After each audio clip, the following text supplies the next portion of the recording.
Hello. तो हम लोग जो चैप्टर पढ़ रहे हैं फिलहाल वो पढ़ रहे हैं क्या, some basic concepts of chemistry.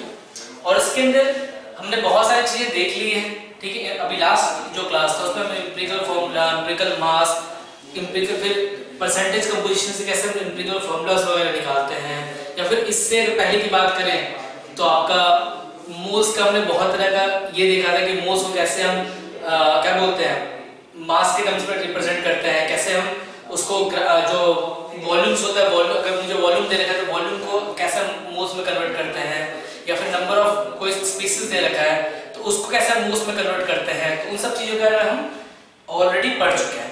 अब थोड़ी बात करते हैं, थोड़ा और डेप्थ में आते हैं इस चैप्टर के, ठीक है। तो वो हम बात करने वाले हैं। आज का टॉपिक जो है वो है आपका मोल एनालिसिस। ये काफी इंपॉर्टेंट टॉपिक है, ये काफी इंपॉर्टेंट टॉपिक है इस चैप्टर का, मोल एनालिसिस। ये बहुत ही इंपॉर्टेंट टॉपिक है, बहुत इजी भी टॉपिक है। अगर आप इस पे पकड़ कर आ पाए तो बहुत अच्छा है, वरना 11th 12th में थोड़ी सी दिक्कत होगी आपको, और लेकिन बहुत इजी है तो आराम से हो जाएगा, कोई दिक्कत वाली बात नहीं, ठीक है। तो मोल एनालिसिस बेसिकली देखिए, पहली बात करते हैं कि इसकी जरूरत पड़ती कब है, क्यों पड़ती है क्या चीज। तो एक बात समझो, जैसे कि मुझे एक रिएक्शन दे रखा है एंड मुझे एक रिएक्शन दे रखा है, सपोज कीजिए जो फॉर्मेशन ऑफ अमोनिया है हेबर्स प्रोसेस के through H2 plus N2 gives out 2NH3, reaction को बैलेंस कर देते हैं।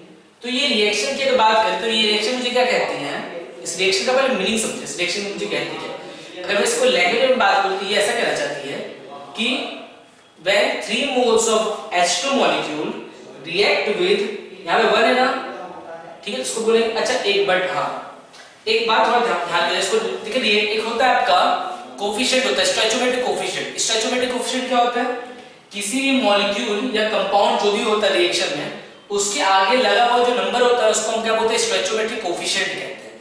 ये जो यहाँ नंबर लगा है 3, या इसको नहीं, यहाँ H2 जो लिखा वो उसकी बात नहीं कर रहा हूँ, वो तो दिखा रहा है कि हाइड्रोजन का कितना, हाइड्रोजन का कितना एटम्स है यहाँ पे, उसकी बात नहीं कर रहा हूँ। ये यहाँ पे जो आगे नंबर लगा, किसी मॉलिक्यूल के आगे जो नंबर लगा है, जैसे यहाँ पे कोई नंबर नहीं लगा है तो कोई नहीं नंबर नहीं लगा, इसका मतलब 1 होगा भाई, ठीक है। वैसे NH3 के आगे क्या नंबर लगा है 2, तो ये सब इसको क्या बोलते हैं, स्टोइचोमेट्रिक कोफिशिएंट्स कहते हैं, ठीक है ना।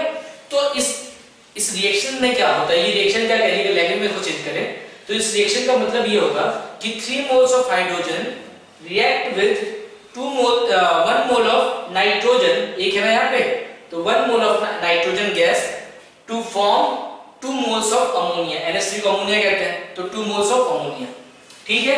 वैसे ही अगर मैं दूसरे लैंग्वेज में बात करूं कि H2 plus O2 gives out 2H2, ये होता है आपको पता ही है। तो इसका मतलब क्या है कि 2 moles of hydrogen react with, यहाँ पे कुछ नहीं तो 1 होगा, 1 mole of oxygen gas to give 2 moles of water. तो ये लैंग्वेज होता है, इस बात को थोड़ा समझें, ठीक है। ये जो 2 या यहाँ पे जो 1 लगा हुआ है वो ऐसा बोलता है कि मोल्स पे बात करता है कि इसका 1 मोल इसके इतने मोल से रिएक्ट करेगा और इसका इतना मोल बनेगा, ठीक है। तो ये बात मुझे समझ में आ चुकी है, ठीक है। आगे बात करते हैं कि सपोज कीजिए इस रिएक्शन में मान लीजिए मुझे ऐसा बोल रहा है कि चलो एक काम करो, मुझे मान लो कि मुझे 4 मोल अमोनिया बनाना है, तो उसके लिए कितना H2 और कितना N2 गैस रिक्वायर्ड होगा। इसको मुझे मान लीजिए कि मुझे 4 मोल अमोनिया का बनाना है, यहाँ 2 है ना, मान लो मुझे 4 मोल अमोनिया का बनाना है, तो उसके लिए कितना H2 और कितना N2 गैस मतलब रिक्वायर्ड होगा वो मुझे जानना है। ये हो गया, तो उसको कैसे निकाल सकते हैं, मोल एनालिसिस के थ्रू, ठीक है। या फिर दूसरा मैं बोलूं कि मान लो कि मेरे पास 9 मोल H2 गैस है और क्या है 3 मोल N2 गैस है, तो उससे कितना NH3 प्रोड्यूस होगा मुझे वो निकालना है। तो वो सब निकालने का तरीका क्या है कि हम मोल एनालिसिस कर लें, ठीक है। तो इसी यही रिक्वायर्ड होता है आपका मोल एनालिसिस निकालने के लिए कि अगर आपका रिएक्टेंट के मोल्स पता है और मुझे ये पता करना है कि कितने मेरा प्रोडक्ट कितना प्रोड्यूस होगा, या फिर मेरे को पता है कि मुझे ये पता हो कि मेरे को रिक्वायरमेंट जो प्रोडक्ट की है, मान लो कि 10 मोल 15 मोल ऐसा मुझे रिक्वायरमेंट है मुझे प्रोडक्ट की, तो उसके लिए कितने रिएक्टेंट्स मुझे जरूरत होंगे, तो वो सब निकालने के लिए क्या करना पड़ता है, मुझे मोल एनालिसिस की जरूरत पड़ेगी। तो यहां से हम समझते हैं कि मोल मोल एनालिसिस क्या होता है, मतलब हम समझ चुके हैं कि मोल मोल एनालिसिस क्या होता है, कहां पे रिक्वायर्ड होता है, ये निकालने के लिए कि प्रोडक्ट अगर मुझे पता है तो कितने मोल्स मुझे रिएक्टेंट के चाहिए होंगे, या फिर अगर मुझे रिएक्टेंट पता है कि जो रिएक्टेंट मुझे दे रखे हैं कि इतने के रिएक्टेंट है तो उससे कितना मोल प्रोडक्ट प्रोड्यूस होगा वो निकाला जाता है। तो देखते हैं मोल मोल एनालिसिस क्या है, समझ में आ गया मुझे। अब देखिए एक बात है कि मोल मोल एनालिसिस एप्लीकेबल कब लगता है, तो ये बस बैलेंस इक्वेशन जब होगा तभी आप लगा सकते हो। Applicable only for balance equation, applicable only for balanced equation, balanced chemical reaction balance हो तभी आप उसको लगा सकते हो, ठीक है। देखिए जैसे कि एग्जांपल मुझे दे रखा है, मान लीजिए कि वैसे ही एग्जांपल लेता हूं कि H2 गैस है plus N2 gives out NH3। क्या ये रिएक्शन बैलेंस्ड है? क्या ये रिएक्शन बैलेंस्ड? देखिए यहाँ पे 2 नाइट्रोजन जबकि यहाँ पे देखिए नाइट्रोजन, तो ये रिएक्शन बैलेंस्ड नहीं है। तो सबसे पहले मुझे रिएक्शन को बैलेंस करना पड़ेगा। अब ये रिएक्शन बैलेंस है, तो अब इसके ऊपर मोल मोल एनालिसिस लगेगा। तो मोल मोल एनालिसिस देखिए कैसे लगेगा, ये इसका मतलब ये होगा कि mole of hydrogen used divide by इसका स्टोइचियोमेट्रिक कोफिशिएंट। इसका स्टोइचियोमेट्रिक मतलब हाइड्रोजन का स्टोइचियोमेट्रिक कोफिशिएंट क्या है, स्टोइचियोमेट्रिक कोफिशिएंट क्या है, इसके आगे लगा हुआ नंबर यानी 3। स्टोइचियोमेट्रिक coefficient of H2 is equal to moles of N2 consumed, ये भी कंज्यूम लीजिए क्योंकि आपको पता है रिएक्टेंट्स क्या होता है, आपस में कंज्यूम होते हैं और उससे मेरा जो प्रोडक्ट होता है वो फॉर्म होता है। तो हम रिएक्टेंट के लिए कंज्यूम वर्ड यूज करेंगे, consume moles of N2 consume divide by इसका स्टोइचियोमेट्रिक कोफिशिएंट, ठीक है। Stoichiometric coefficient of N2 equal to जो भी है, तो moles of NH3 formed, reactant के लिए लिखा जाएगा फॉर्म, कितने रिएक्टेंट का मोल्स फॉर्म हुआ डिवाइड बाय उसका स्टोइचियोमेट्रिक कोफिशिएंट N2, ठीक है। NH3 इस तरीके से कर सकते हैं, कोई दिक्कत वाली बात, ठीक है। तो इस तरीके से हम लिख सकते हैं इसका मोल मोल एनालिसिस। ये इस रिएक्शन के लिए मैंने ये मोल मोल एनालिसिस लिख कर सकता हूं, ठीक है। ये वाली बात हो गई। या फिर इसको मैं शॉर्ट में अगर लिखना चाहूं, ये एक तरीका मैं बता दिया आपको मोल मोल एनालिसिस को करने का, इस तरीके से करा जाता है। अगर हम चेंज करें इसको थोड़ा सा अपने में, तो इसको कैसे लिखेंगे शॉर्ट में, देखिए ये तो लॉन्ग में लिखने का था, इतना लॉन्ग में नहीं लिखा है तो शॉर्ट में लिखते हैं। तो क्या लिखेंगे कि moles of H2 consume divide by इसका स्टोइचियोमेट्रिक कोफिशिएंट कितना है 3, तो ऐसे लिखते हैं equal to moles of N2 consume divide by इसका स्टोइचियोमेट्रिक कोफिशिएंट कितना है 1, लिखो ना लिखो एक ही बात। इसके बाद मोल्स ऑफ अमोनिया कंज्यूम वो फॉर्म, तो NH3 moles of ammonia form divide by stoichiometric coefficient कितना कर दो, तो इस तरीके से क्या होगा इसका स्टोइचियोमेट्रिक कोफिशिएंट इसका क्या था, हमने ये क्या बोलते हैं मोल मोल एनालिसिस जो है वो हमने कर दिया, इसी को बोलते हैं मोल मोल एनालिसिस, ये वाला टर्म जो होता है, ठीक है। दूसरा एक और क्वेश्चन देखते हैं, जैसे कि मान लीजिए मुझे क्वेश्चन दे रखा है, सपोज कीजिए क्या दे रखा है मुझे कि मुझे दे रखा है मान लीजिए कि A और B की रिएक्शन होती है आपस में और इससे मुझे मिलता है A2B3। तो सबसे पहले इसका मुझे मोल मोल एनालिसिस लिखना है, तो ये बताइए क्या ये रिएक्शन सिर्फ बैलेंस्ड है क्या? नहीं, तो मुझे रिएक्शन को पहले बैलेंस करना पड़ेगा। तो मैं रिएक्शन को बैलेंस करता हूं, यहाँ पे 2 मोल्स ऑफ A और B 3 है तो 3 यहाँ पे देते हैं। अब ये रिएक्शन क्या है, बैलेंस हो चुकी है, जिसका मोल मोल एनालिसिस अगर मैं लिखूं तो क्या लिखूंगा, moles of A reacted divide by इसका स्टोइचियोमेट्रिक कोएफिशिएंट कितना है 2 equal to moles of B reacted, इसका स्टोइचियोमेट्रिक कोएफिशिएंट कितना है 3 divide by 3 equal to moles of A2 B3 form divide by इसका स्टोइचियोमेट्रिक कोएफिशिएंट कितना है 1, तो 1 हो जाएगा। तो इस तरीके से हम क्या कर रहे हैं, इसका स्टोइचियोमेट्रिक कोएफिशिएंट हम कंपाउंड का लिख चुके हैं। ठीक है, आगे और देखते हैं थोड़ा सा। एक केस है, एक केस इसको समझते हैं। एक बहुत इंपॉर्टेंट केस है, केस 1। केस 1 में आता है क्या भाई कि अगर जो मोल्स ले रखा है, मान लीजिए कि H2 के मोल्स, N2 के मोल, NH3 के मोल्स, मान लो मुझे रिएक्शन करवानी है, तो मैं कंटेनर में कुछ ना कुछ तो उनके कुछ अमाउंट डालूंगा ना, मोल्स तो कुछ ना कुछ डालूंगा ना उनके, 1 मोल 2 मोल 4 मोल कुछ ना कुछ डालूंगा ना। तो वही बोल रहा है कि if moles taken if moles of reactant taken, ऐसे if moles of reactant taken is equal to stoichiometric coefficient, if moles of reactant taken is equal to stoichiometric coefficient, then all the reactants will be consumed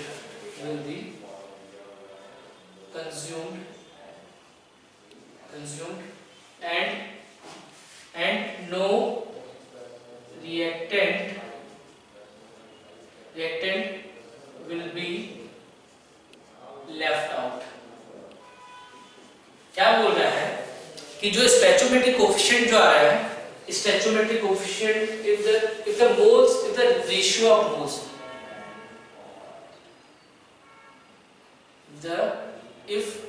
ratio of moles of reactant taken is equal to stoichiometric coefficient ratio बताते हैं इसको क्या है, बोल रहा है जितने भी आपने रिएक्टेंट दिया उसका रेशियो और स्टोइचियोमेट्रिक कोएफिशिएंट का जो रेशियो है, अगर वो सेम आता है तो जितने भी आप रिएक्टेंट लिख दिए होगा सबके सब कंज्यूम हो जाएगा, कुछ भी नहीं बचेगा, ऐसा वो कहना चाह रहा है। ठीक है, इस बात को और समझते हैं। जैसे कि एग्जांपल समझते हैं इस बात को। जैसे कि मान लीजिए कि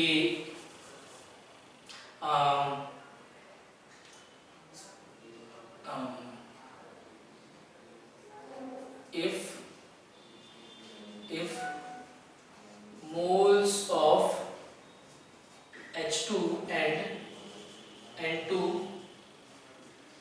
taken are 9 moles and 3 moles respectively,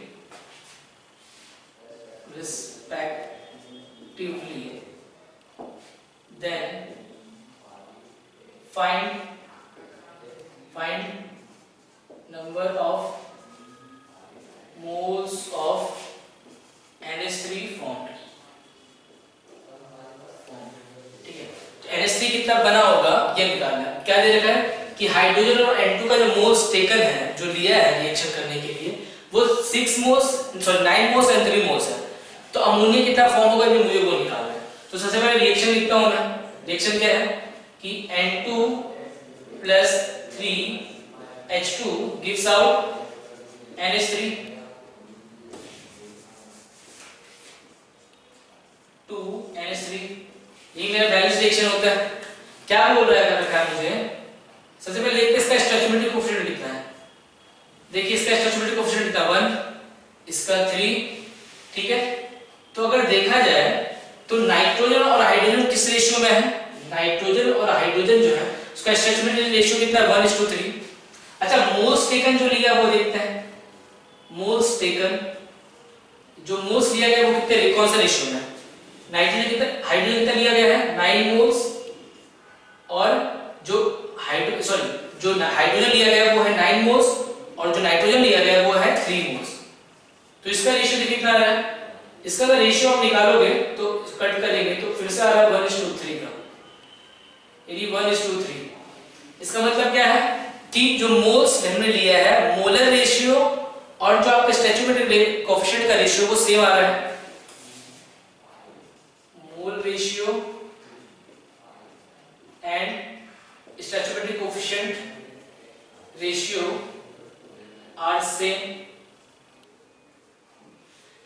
mole ratio स्टोइचोमेट्रिक coefficient का जो रेशियो है वो सेम आ रहा है। इसका मतलब क्या होता है, जब ऐसा होता है तो क्या होता है कि जितने भी मैंने रिएक्टेंट या जितने भी मैंने रिएक्टेंट लिए वो सारे सारे कंज्यूम हो जाएंगे, कुछ भी रिएक्टेंट नहीं बचेगा। मतलब मैंने 9 मोल अगर जो H2 लिए है वो 9 का 9 मोल क्या हो जाएगा, खत्म हो जाएगा, कंज्यूम हो जाएगा। वैसे मैंने 3 मोल जो ले रखा है नाइट्रोजन का वो भी क्या होगा, कंज्यूम हो जाएगा। ऐसा क्यों हुआ, क्योंकि स्टोइचोमेट्रिक कोएफिशिएंट का रेशियो और जो मोल्स मैंने जो ले रखा है उस मोल्स टेकन जो है उसका रेशियो सेम है, ठीक है। इसलिए कुछ भी रेशियो, कुछ भी आपका रिएक्टेंट नहीं बचेगा। दिस मींस व्हाट कि all moles of H2 and N2 will be consumed out, सबके सब खत्म हो जाएगा, कुछ भी नहीं बचेगा। तो चलिए अब हम लगाते हैं मोल मोल रेशियो। क्वेश्चन में से क्या पूछा था कि कितना NH3 फॉर्म होगा, तो लगाते हैं मोल मोल रेशियो कि NH2 डिवाइड बाय इसका कोएफिशिएंट कितना है 3 इक्वल टू N2 मतलब moles of N2 consume divide by इसका स्टोइचोमेट्रिक रेशियो कितना था 1 equal to NH3 divide by इसका स्टोइचोमेट्रिक रेशियो कितना 2 था। तो अब क्या है, आपको पता है कि आपने H2 कितना ले रखा है, H2 आपने कितना दे रखा है, तो मैंने H2 जो ले रखा है। अच्छा एक बात और, हाँ एक बात और समझने वाली बात है कि मुझे पता है कि N2 गैस का जो मोल्स मैंने ले रखा है वो मुझे पता है, मुझे H2 गैस का मोल्स मुझे पता है, मुझे N2 गैस जो मैंने मोल्स ले रखा है वो मुझे पता है। तो यहाँ पे वो वैल्यूज आ सकती है, ठीक है। लेकिन मुझे पता क्या नहीं है कि मोल्स NH3 कितने बनेंगे, वो मुझे पता नहीं है और वही निकालना है। तो इसका रिलेशन चाहे तो मैं इससे निकाल लूं, ये जो नंबर ऑफ मोल्स है चाहूं तो मैं इससे निकाल लूं, या फिर इसको चाहे मैं इससे निकाल लूं, दोनों से निकाल सकते हैं। तो चलिए इसको हम दो तरीके से देख लेते हैं एक बार, ठीक है। सपोज कीजिए मैं जो रिलेशन ले रहा हूं, ठीक है ना, वो एक बार ले रहा हूं मैं NH3 और H2 के केस में। तो NH3 डिवाइड बाय 2, मुझे नंबर ऑफ मोल्स हाइड्रोजन पता है कितना ले रखा है, मैंने 9 लिए थे, तो करता हूं 9 divide by 3 is equal to NH3 by 2, 3 से 9 को कैंसिल करते हैं, 3 टाइम्स में जाएगा और 2 को इधर ले आते हैं। तो देयरफॉर क्या आ जाएगा कि number of moles of NH3 formed equal to 6 moles, ठीक है। तो एक बार रिलेशन इससे निकाला, एक बार देखते हैं N2 वाला जो मेरे को दे रखा है क्या उससे रिलेशन निकाल देखते हैं क्या उससे भी सही आ रहा है क्या। तो एक लेते हैं दूसरा कि N2 by 1 equal to NH3 by 2। N2 कितना दे रखा है मुझे 3, नंबर ऑफ मोल्स N2 का मैंने कितना लिया है वो देगा 3, तो 3 divide by 1 equal to NH3 by 2। Therefore मेरे number of moles of NH3 form equal to क्या जाएगा 3 को मल्टीप्लाई कर दो इधर तो आ जाएगा 6, यानी 6 मोल्स। तो देखिए यहां पे 6 मोल्स आया, वहां पे 6 मोल्स आया। इसका मतलब क्या है, चाहे मैं इसका कंपैरिजन इनमें से किसी का भी, इसका कंपैरिजन चाहे मैं इसके साथ करूं, इसका कंपैरिजन चाहे मैं इसके साथ करूं, चाहे मैं इसका कंपैरिजन इसके साथ करूं, अब किसी के साथ भी कंपैरिजन करो आंसर आपका करेक्ट है। लेकिन ये कंडीशन केस क्या है, ये समझने वाली बात है कि केस कब निकल रहा है, जब आपका स्टोइचोमेट्रिक रेशियो 1:3 का is equal to molar ratio. अगर मोलर रेशियो के इक्वल हो जाए तो उस टाइम क्या होता है कि कोई भी रिएक्टेंट आपका बचेगा नहीं, सबका सब कंज्यूम हो चुका होगा, ठीक है। और उस टाइम पे ऐसा लगा लेते हैं। आइए दो क्वेश्चंस करते हैं। देखिए पहला क्वेश्चन क्या दे रखा है, मेरे को बोल रखा है कि A2B3 and C4, मेरे को एक कंपाउंड दे रखा है A2B3C4, बोल रहा है उसमें क्या हो रहा है कि क्या उसको बनाने के लिए आपका 0.6 मोल्स ऑफ A यूज हुआ है, 0.6 मोल्स ऑफ B आपको दे रखा है और 1.2 मोल्स ऑफ C आपको दे रखा है किसी कंटेनर के अंदर। बोल रहे हैं तो इससे कितना मेरा A2B3 and C4 नाम का जो कंपाउंड है वो कितने मोल्स उसके बनेंगे। तो सबसे पहले क्या करना है, मैं रिएक्शन को बैलेंस करना है। तो चलिए देखते हैं, यानी मेरे पास रिएक्टेंट क्या है, A है plus B plus C gives out A2B3 and C4। Reaction को बैलेंस कर लेते हैं पहले फटाफट।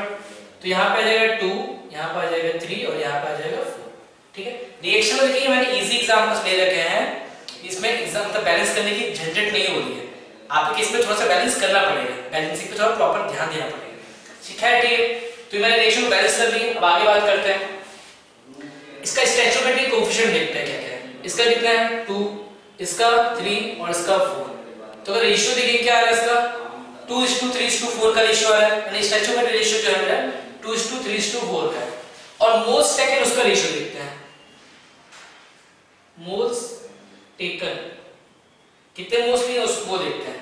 तो ए के कितने मोल्स मैंने ले रखे हैं 0.6, ए के लिए है 0.6, बी के लिए है 0.9 एंड सी के जो लेखे वो 1.2 है। अगर इसको मैं कट करूं तो 3 से ये तीनों के तीनों कट हो गए। तो 3 से बोलूं या फिर मैं बोलूं एक तरह से कि 0.3 से अगर मैं कट करूं 0.3 से अगर तीनों कट करूं तो ये हो जाएगा कितना आपका, ये हो जाएगा 2, ये हो जाएगा आपका 3 और ये हो जाएगा आपका 4। यानी देखा रेशियो देखा जाए तो रेशियो कितना है 2:3:4 का रेशियो है। तो आप फिर से देख सकते हैं कि जो मेरा मोलर रेशियो जो मैंने मोल्स लिए थे उसका रेशियो और स्टोइकियोमेट्रिक कोएफिशिएंट का रेशियो क्या है, सेम आ रहा है। Mole ratio is equal to क्या हो रहा है आपका stoichiometric coefficient ratio.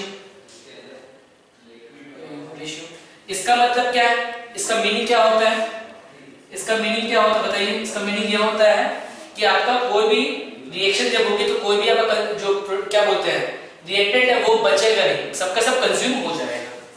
It is so all the reactant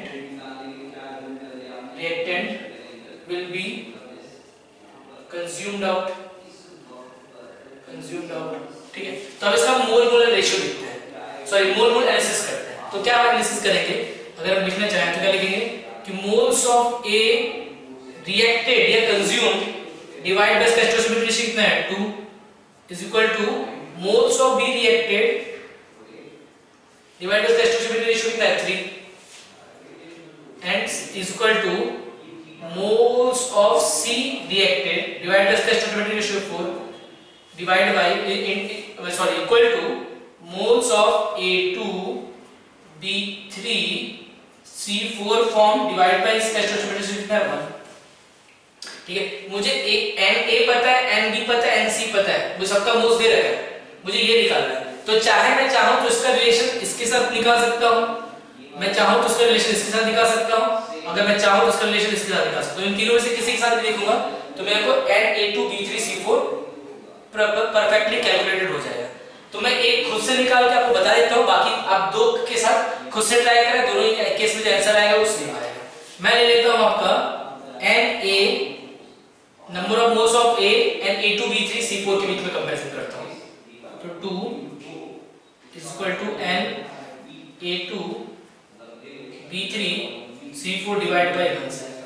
number of moles of A मुझे पता है क्या कितने 0.6 दे रखे हैं, तो 0.6 divide by 2 equal to number of moles of A2 B3 C4। तो 2 से ही कैंसिल हो जाएगा, 0 पॉइंट आ जाएगा आपका 3। तो number of moles A2 B3 C4 कितने बनेंगे, वो बनेंगे आपके 0.3। Therefore numbers of A2 B3 and C4 जो फॉर्म होगा कितना फॉर्म होगा 0.3। तो इस तरीके से क्या सकते हैं मोल्स निकाल सकते हैं। ठीक है, दिक्कत वाली बात ये ऐसा हो गया। यहां से भी क्वेश्चंस को देखा जा सकता है। ठीक है, एक तो ये तरीका है, देखिए एक तो ये तरीका है कि इतना नंबर ऑफ मोल्स ये सब लिखा करें, या एक और तरीका है जो कि इसी चीज पे बेस्ड है बट थोड़ा शॉर्ट में, इतना लिखना उतना नहीं पड़ेगा क्योंकि इतना लिखने का एक्चुअली हमारे पास सच कहा जाए तो हमारे पास टाइम होता नहीं। ठीक है, तो हम बस ये देख लेंगे सबसे पहले, क्या देखेंगे कि मेरा मोल मोलर रेशियो और स्टोइकियोमेट्रिक कोएफिशिएंट अगर सेम है तो हम किसी के साथ भी इसका रिलेशनशिप कर सकते हैं, चाहे इसके साथ करें, इसके साथ करें, बी के साथ करें या इसका रिलेशन सी के साथ करें, किसी के साथ भी कर सकते हैं। और सिर्फ ऐसा नहीं है ना, किसी इसका रिलेशन ही इन तीनों के साथ कर सकते हैं। आप चाहें तो A और B के बीच में रिलेशन रख सकते हैं, आप चाहें तो B और C के बीच में रिलेशन रख सकते हैं, आप चाहें तो C और A के बीच में रिलेशन निकाल सकते हैं, कुछ भी कर सकते हैं। ठीक है, चलिए एक बार यहाँ पे बात समझते हैं कि शॉर्ट में जो मैं बात कर रहे हैं शॉर्ट में कर सकते हैं, वो शॉर्ट में कैसे किया जा सकता है। एक बात समझिए, ये रिएक्शन क्या कह रही है, इसको शॉर्ट में तो समझते हैं इसी बात को, इतना लिखने के से बचने के लिए कि ये रिएक्शन क्या कह रही है कि A और A2B3 एंड C4 के बीच में बात करते हैं थोड़ा सा कि ये क्या रही है कि इसके रिएक्शन, हम जो रिएक्शन लिखा है उसके कोफिशिएंट में जो कंपेयर करते हैं, ये कह रही है कि इसके 2 मोल के लिए जब ये 2 मोल रिएक्ट करता है उससे कितना बनता है, ये उससे बनता है आपका ये 8 मोल। समझिए मेरी बात को, ये रिएक्शन क्या कह रही है, मैं इस रिएक्शन को फिर से एक बार लैंग्वेज में आपको लिखवाता हूं, समझाता हूं। ये रिएक्शन इस तरह से कह रही है कि अगर 2 मोल ऑफ A का रिएक्ट करोगे ना 3 मोल ऑफ B से एंड 4 मोल ऑफ C से, तो उससे क्या मुझे मिलेगा 1 मोल A2B3C4 का मिलेगा। यानी 2 मोल A से मुझे कितना मिल रहा है, 1 मोल इसका मिल रहा है। या फिर अगर B के टर्म्स में मैं बात करूं तो मैं बोलूंगा कि 3 मोल्स ऑफ B से मुझे 1 मोल इसका मिल रहा है। या मैं C के टर्म्स में मुझे बात करना हो तो मैं क्या बोलूंगा कि 4 मोल ऑफ C से मुझे इतना मोल ये मिलता है। ठीक है, तो मैं क्या बोल सकता हूं, एक ही टर्म से बात कर सबसे पहले कि 2 मोल A से मुझे 1 मोल इसका मिल रहा है, तो मेरे पास कितना मोल दे रखा है 0.6। तो अगर 0.6 मोल मेरे को दे रखा है तो उसका कितना, इससे इसका कितना मिलेगा नहीं पता, क्रॉस मल्टीप्लिकेशन कर दीजिए। करते हैं यूनिटी मेथड, वही वाला करना पड़ेगा।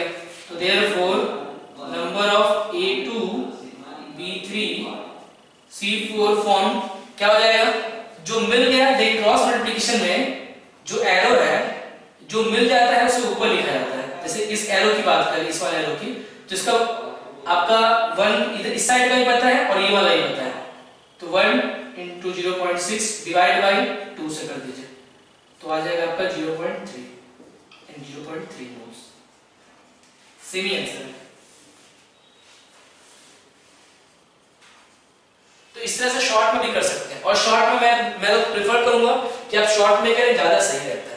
ठीक है, कि इसके 2 मोल से 1 मोल मिलता है, तो 0.6 से कितना मिलेगा, तो वो मेथड जो हम लोग का होता है क्रॉस मल्टीप्लिकेशन उससे कर सकते हैं। या फिर आप B के लिए भी सेम चीज कर सकते हैं। अगर मैं यहाँ पे, अगर मुझे अलाउ करते हो आप, तो मैं यहाँ पे लिखना पसंद करूंगा क्या भाई कि B से भी हम देख सकते हैं। जैसे कि क्या मैं बोलूंगा कि B और A2B3 एंड C4 के बीच में कंपेयर करते हैं। ठीक है ना, क्या मैं बोलूंगा कि जब B का 3 मोल्स रिएक्ट करता है तो उससे कितना मोल मिला, A2B3 बनता है, A2B3C4 बनता है 1 मोल।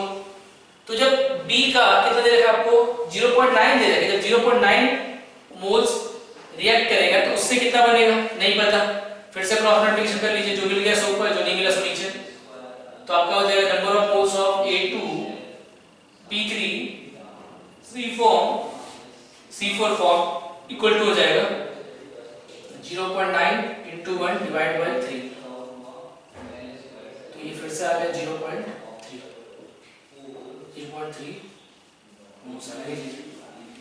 सारे आंसर सेम है।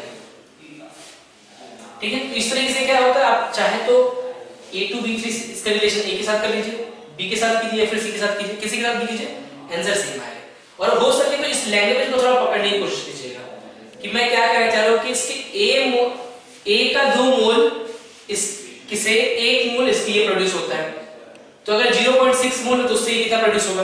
या B के टर्म्स में मुझे बात करना है तो B का जो 3 मोल से मुझे इसका 1 मोल मिलता है, तो B का अगर 0.6 मोल रिएक्ट करेगा तो उससे मुझे कितना मिलेगा, इस तरीके से। इसको इस पे थोड़ा सा पकड़ बनाए, ये बहुत ही इंपॉर्टेंट चीज है। आगे थोड़ा सा आपकी कैलकुलेशंस को, आपके समझ को फास्ट करने में ये बहुत मददगार करता है। आगे नेक्स्ट क्वेश्चन देखते हैं। दे रखा मुझे कि 245 ग्राम मुझे KClO3 दे रखा है, एक सॉलिड है। जब इसकी हीटिंग करते हैं तो ये डिकम्पोज होता है थर्मली और KCl एंड O2 गैस में टूट जाता है। ठीक है, KCl एंड O2 गैस में क्या होता है, ये ब्रेक हो जाता है, टूट जाता है। ठीक है, तो मुझे ये कहा जा रहा है कि मुझे ये बताइए कि कितना, अगर मेरे पास 245 ग्राम KClO3 है तो उससे मुझे कितना O2 गैस फॉर्म होगा, कितना उसका मास बताना है, O2 गैस कितना फॉर्म होगा उसका मुझे मास बताना है। तो चलिए सॉल्व करते हैं क्वेश्चन को। सबसे पहले रिएक्शन को बैलेंस करना पड़ेगा। KClO3 सॉलिड, इसको जब मैंने हीटिंग किया इसका तो क्या बना, KCl एंड O2 गैस, ये भी सॉलिड है, इतना गैस मुझे सॉलिड मिला।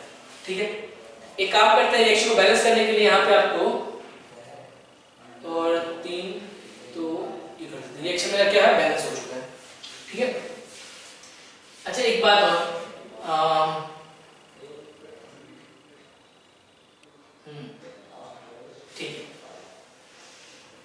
चलिए देखिए रिएक्टेंट साइड में तो कुछ है नहीं, बस एक ही रिएक्टेंट है तो मोल मोलर रेशियो कुछ उतना बहुत मतलब रिएक्टेंट साइड में बहुत काम नहीं होगा। चलिए फिर भी लगाते हैं। तो क्या लगाएंगे कि मोल्स ऑफ, क्योंकि केसीएल के बारे में मुझे कुछ पूछ नहीं रखा है, मुझे O2 के बारे में सिर्फ इन्फॉर्मेशन पूछा है तो मैं O2 का दिमाग लगाऊंगा। तो moles of KClO3 reacted divided by stoichiometric coefficient 2 is equal to moles of O2 formed divided by उसका stoichiometric coefficient कितना 3। ठीक, KCl का वो पूछा नहीं तो मैं KCl का दिमाग नहीं लगाऊंगा उस पेपर। तो देखिए KCl का मोल्स कितना ले रखा है, तो सबसे पहले मुझे KCl का मोल्स निकालना पड़ेगा NKCl KClO3। ठीक है, तो KClO3 का देखो मुझे क्या है दे रखा है, मुझे वेट दे रखा है। अगर मुझे वेट दे रखा है तो उसके मोलर मास से अगर डिवाइड कर दूं, अगर मुझे मोल्स निकालना है और मुझे वेट दे रखा है तो मोलर मास से जब डिवाइड करते हैं तो क्या होता है, उससे मेरा मोल्स निकल जाता है। तो 245 डिवाइड बाय, जब KClO3 का वेट निकालोगे, उसका जब मोलर मास निकालोगे तो मैं अभी बता देता हूं वो आएगा 122.5। आप प्लीज इसको निकाल के देखें कि कैसे आ रहा है 122.5। ठीक है, तो उसको डिवाइड करके हो जाएगा 2, यानी वैल्यू आ गई 2। यानी कितने KClO3 के मोल्स मेरे पास 2 मोल्स है। तो मैं रखता हूं कि 2 divide by 2 equal to NO2/3, 2 से 2 हुआ कैंसिल, तो देयरफॉर क्या हो गया कि number of O2 form equal to कितने हो गए 3 मोल्स। ये तो मुझे मोल्स में निकला है, मुझे क्या पूछ रहा है मास पूछ रहा है कि O2 कितना उसका फॉर्म होगा, उसका मुझे मास निकालना है। ठीक है, निकाल लेते हैं। Therefore mass of O2 formed, तो आपको पता होना चाहिए कि ऑक्सीजन के 1 मोल का जो मास होता है वो कितना होता है, O2 के 1 मोल का जो मास होता है वो होगा 32 ग्राम। 2 ऑक्सीजन है, एक ऑक्सीजन का 16 होता है, O2 में तो 2 ऑक्सीजन होते हैं तो 32 ग्राम हो जाएगा। 1 मोल का 32 ग्राम होता है, अपने पास जो 3 मोल है तो 3 मोल का कितना हो जाएगा 3 × 32, यही हो जाएगा 96 ग्राम। तो इस तरीके से क्या होता है, हमें दे रखा है तो हम इससे चीजें निकाल सकते हैं। अगर आपको वॉल्यूम पूछता तो वॉल्यूम भी निकाल लेते, एसटीपी पे अगर वॉल्यूम पूछता तो वो भी निकाल लेते। कैसे कि 1 मोल H2O2 का या किसी भी गैस का जो 1 मोल किसी भी गैस का जो वॉल्यूम होता है एसटीपी पे वो कितना होता है 22.4 होता है।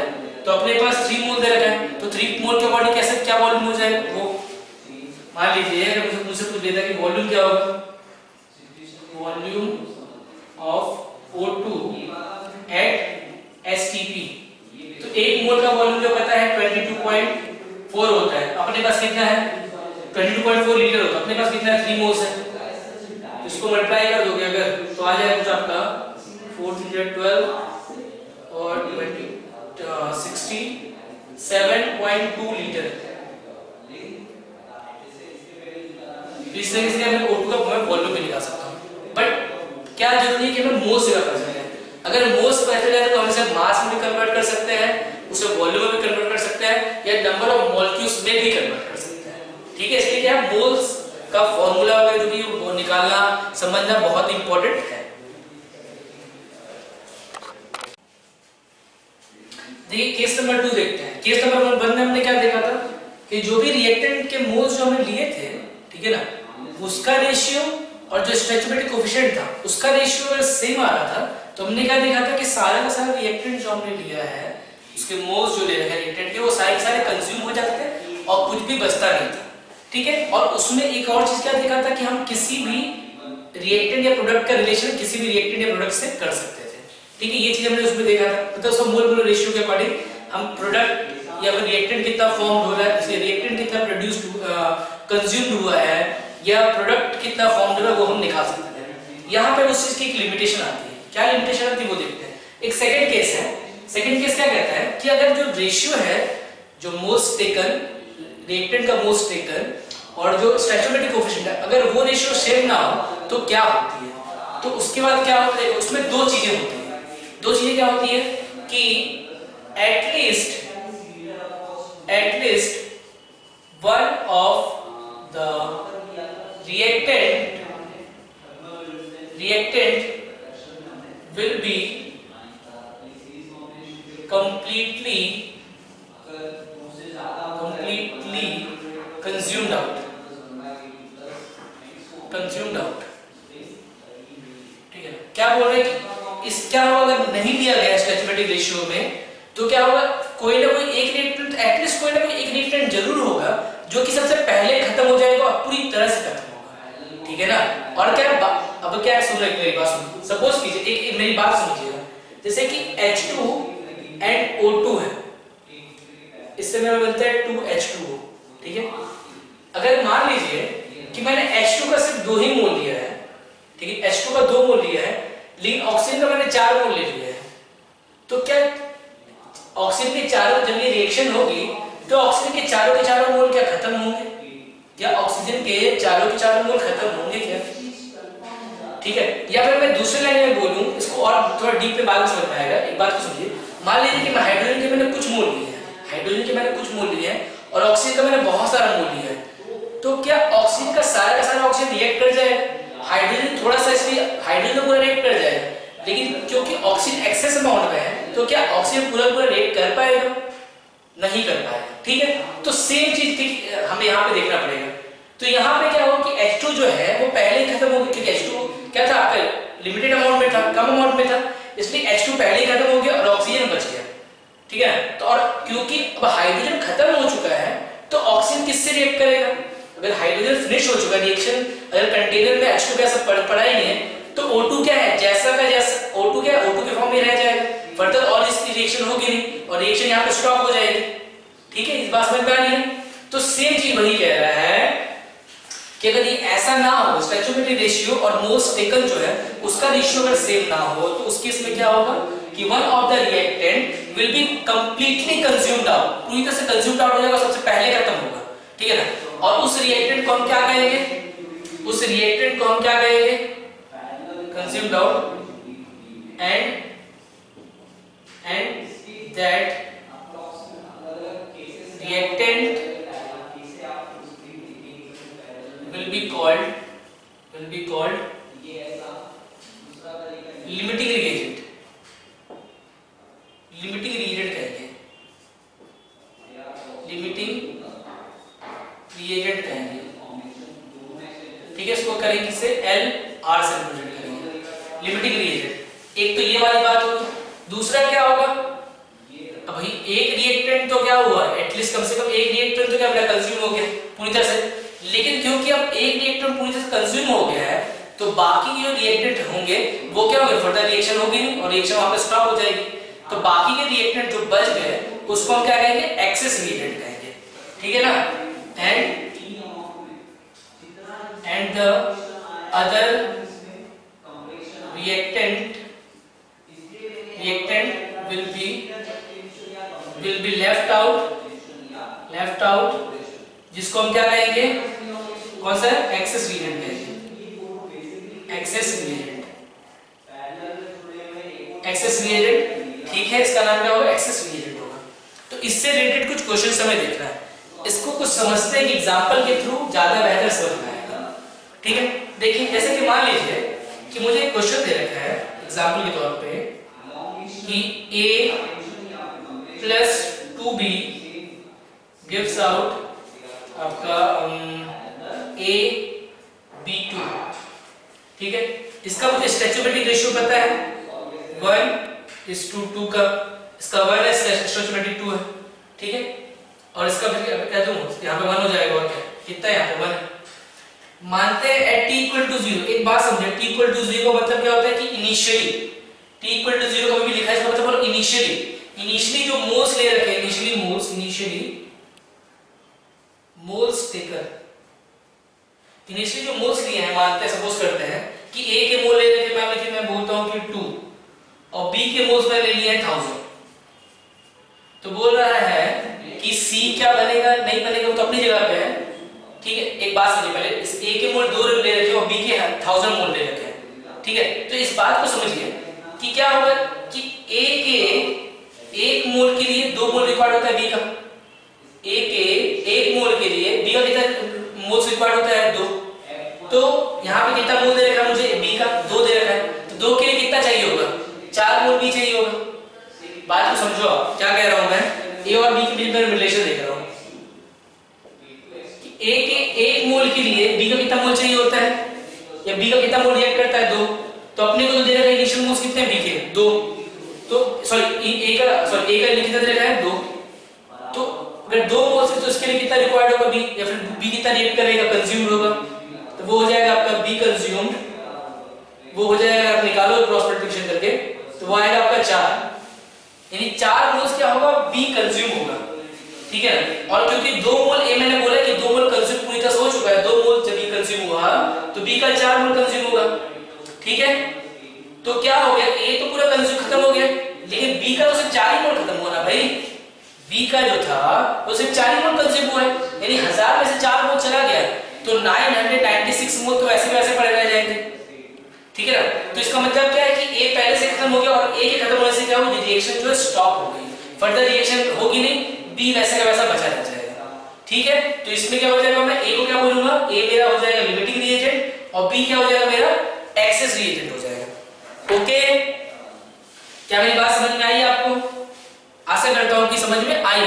इस चीज को थोड़ा सा मैं लिख भी देता हूं फिर से एक बार, इस चीज को मैं एक बार आपके लिए लिख भी देता हूं कि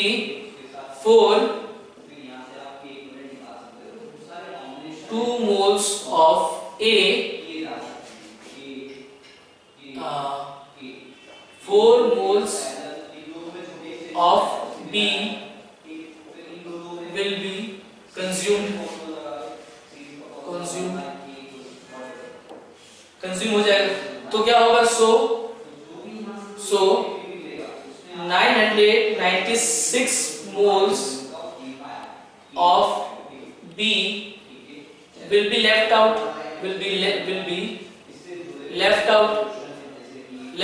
और will क्या बोलते हैं जो होगा ये आपके अनरिएक्टेड फॉर्म में एग्जिस्ट करेगा, अनरिएक्टेड फॉर्म में होगा, ठीक है ना। तो यहाँ पे क्या हो गया आपका जो A हो गया, क्योंकि A के खत्म होने से क्या रिएक्शन स्टॉप हो गई, तो इसको बोलेंगे लिमिटिंग, इसने क्या रिएक्शन को लिमिट कर दिया, रोक दिया रिएक्शन को, इसको मैं बोलूंगा लिमिटिंग रिएजेंट।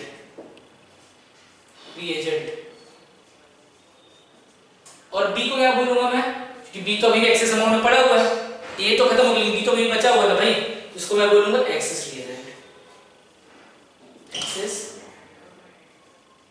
कहेंगे। तो इस तरह के क्वेश्चंस को हम कैसे सॉल्व करते हैं वो देखते हैं।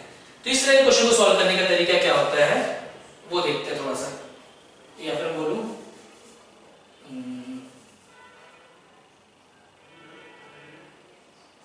तो हम ये देखते हैं कि हम लिमिटिंग रीजन फाइंड कैसे करें, how to find limiting reagent, how to find limiting reagent, LR कैसे निकालें किसी रिएक्शन में, हम वो देखते हैं, ठीक है। जैसे कि सपोज कीजिए कि मेरा रिएक्शन जो दे रखा था A plus 2B gives out AB2,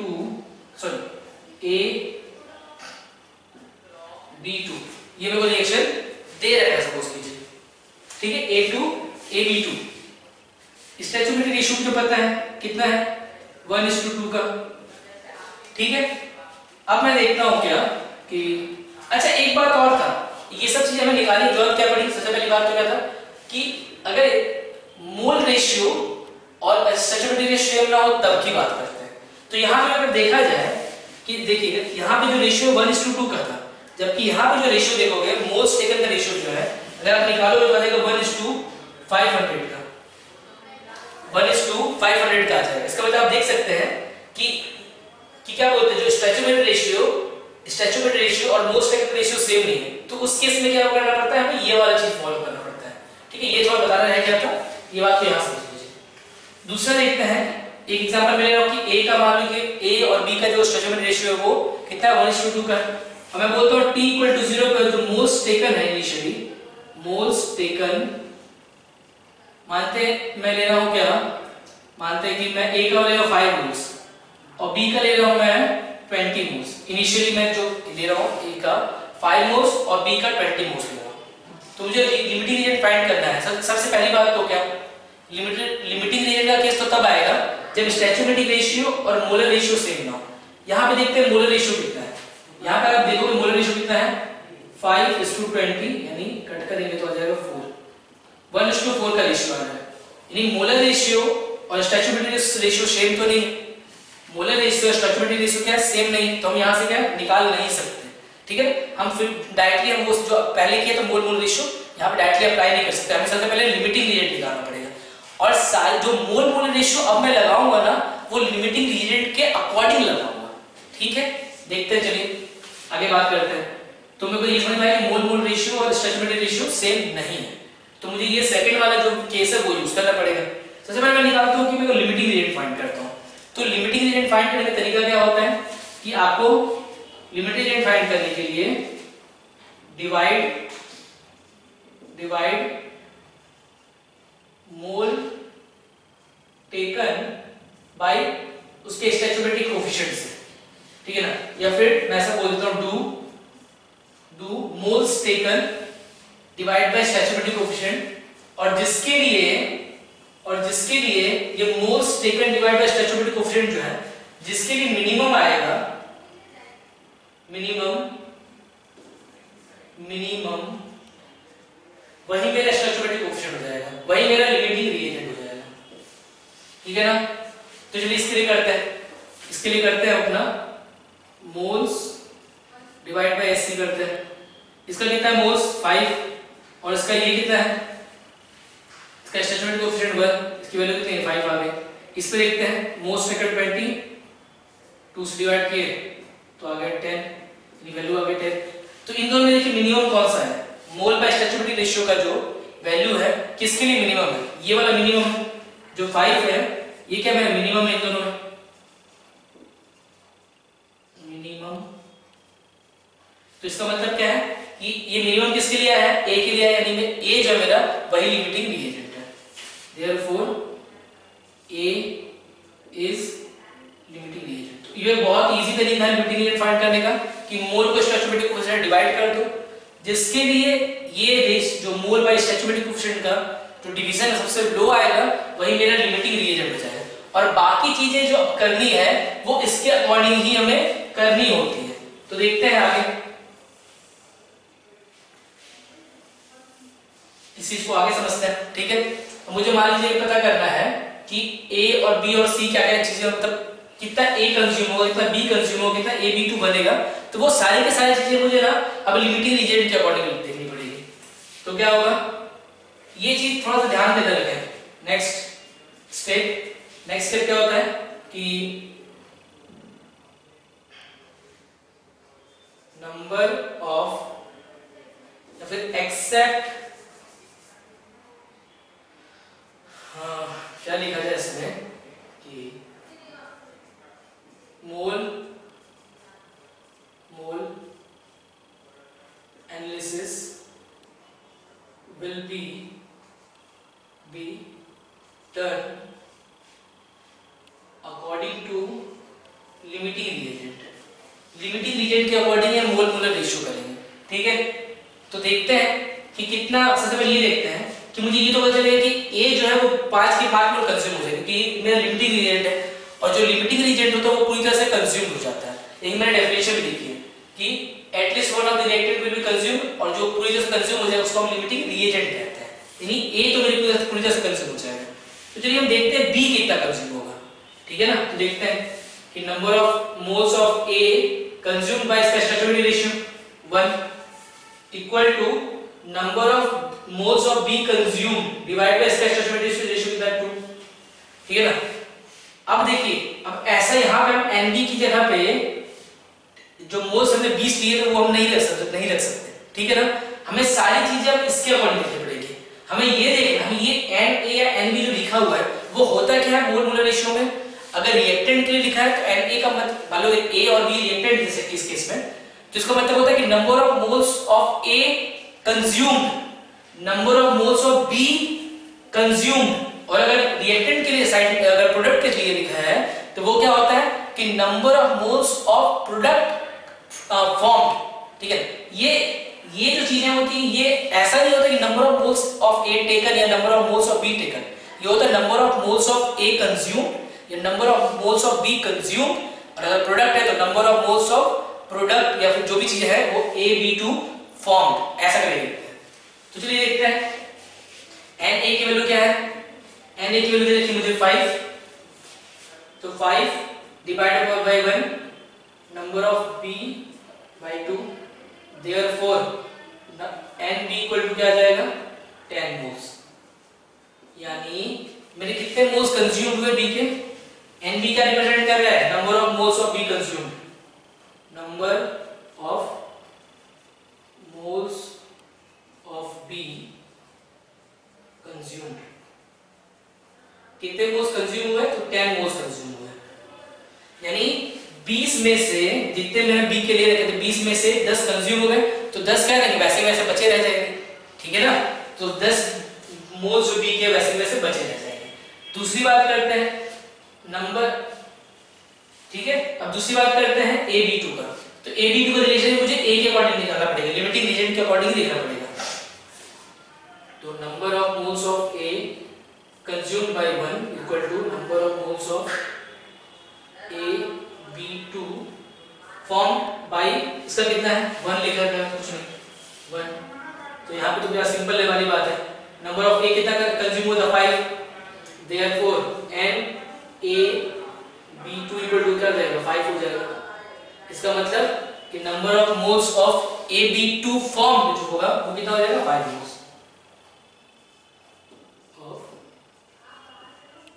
moles of A B2 formed equal to हो जाएगा 5, तो इस तरीके से देखा जाता है, इस बात को समझें कि अगर ये कंडीशन हो कि मोलर रेशियो और स्टोइकियोमेट्रिक रेशियो सेम ना हो तो उस केस में जो भी रिलेशन में निकालना पड़ता है, सबसे पहले स्टोइकियोमेट्रिक, सबसे पहले तो आप लिमिटिंग रीजन निकालें, और लिमिटिंग रीजन निकालने के बाद कि किसी दूसरे लिमिटिंग रीजन को छोड़ के बाकी कोई दूसरा रिएजेंट, कोई दूसरा रिएक्टेंट या प्रोडक्ट हो, तो उसका रिलेशन हम सिर्फ और सिर्फ लिमिटिंग रीजन के अकॉर्डिंग देखेंगे कि कितना मोल बी का, जैसे यहाँ पे क्या था ए में लिमिटिंग रीजन है, तो मैं ये चेक करूंगा बी का कितना मोल ए से रिएक्ट किया होगा, ठीक है ना, ठीक है, बी का कितना मोल कंज्यूम्ड हुआ होगा ए से रिएक्ट करके, या फिर ए बी टू में प्रोडक्ट बना तो कितना मोल्स मेरा ए बी टू प्रोड्यूस हुआ होगा, वो भी हम देखेंगे ए के रिस्पेक्ट में, लिमिटिंग रीजन के रिस्पेक्ट में देखते हैं, इस बात को थोड़ा समझें आप ध्यान से, ठीक है। तो आज के लिए यहाँ पे हम इस लेक्चर को रोकते हैं और बाकी की चीजें नेक्स्ट लेक्चर में